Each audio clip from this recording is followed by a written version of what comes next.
ಮಂಗಳೂರಿನ ಸಂತ ಅಲೋಷಿಯಸ್ ಕಾಲೇಜಿನ ವತಿಯಿಂದ ವಿಶ್ವವಿಖ್ಯಾತ ಜೆಸುವಿಟ್ ವಿಜ್ಞಾನಿ ರೆವರೆಂಡ್ ಡಾಕ್ಟರ್ ಲಿಯೋ ಡಿಸೋಜಾ ಅವರ 90 ವರ್ಷಗಳ ಘಟನಾತ್ಮಕ ಜೀವನದ ಆಚರಣೆಯ ಕಾರ್ಯಕ್ರಮವನ್ನು ಹಮ್ಮಿಕೊಳ್ಳಲಾಗಿತ್ತು. ವಿಶ್ವವಿಖ್ಯಾತ ಜೆಸ್ಯೂಟ್ ವಿಜ್ಞಾನಿ ರೆವರೆಂಡ್ ಡಾಕ್ಟರ್ ಲಿಯೋ ಡಿಸೋಜಾ ಅವರ 90 ವರ್ಷಗಳ ಘಟನಾತ್ಮಕ ಜೀವನದ ಆಚರಣೆಯನ್ನ ವಿಶಿಷ್ಟ ರೀತಿಯಲ್ಲಿ ಆಚರಣೆ ಮಾಡಲಾಯಿತು.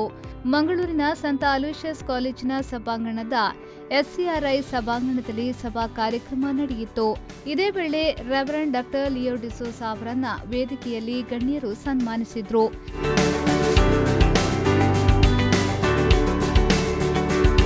ಇನ್ನು Shivamogga bishop reverend father doctor Francis Serrao ಅವರು ಮಾತನಾಡಿ, ಲಿಯೋ ಡಿಸೋಜಾ ಅವರು ಮತ್ತೊಬ್ಬರಿಗೆ ಮಾರ್ಗದರ್ಶಕರಾಗಿದ್ದಾರೆ.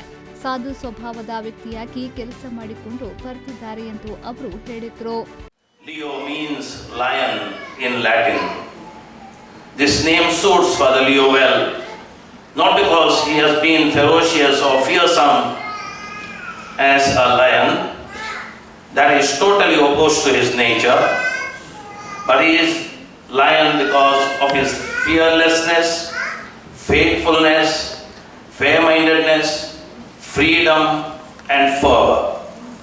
Also because of his nobility, decency, farsightedness, wisdom, courage, inner strength, stout-heartedness and integrity. Let me highlight just 3 points about him. First of all, he is an intellectual with his feet firmly rooted in the earth and his whole being enveloped by the beauty of creation. ಈ ವೇಳೆ ಮಂಗಳೂರು ಧರ್ಮ ಪ್ರಾಂತ್ಯದ ಧರ್ಮಾಧ್ಯಕ್ಷರಾದ reverend father doctor Peter Paul Saldanha, ಸಂಸ್ಥೆಯ rector reverend father Melvin J Pinto, ಕಾಲೇಜಿನ ಪ್ರಾಂಶುಪಾಲರಾದ reverend father Praveen ಮಾರ್ಟಿಸ್, ಹಳೆ ವಿದ್ಯಾರ್ಥಿ ಸಂಘದ ಅಧ್ಯಕ್ಷ Narayan Bhat, JS Stephen Pinto, ಕಾಲೇಜಿನ register doctor Alvin D'Souza, doctor John D'Souza ಸೇರಿದಂತೆ ಮೊದಲಾದವರು ಉಪಸ್ಥಿತರಿದ್ದರು.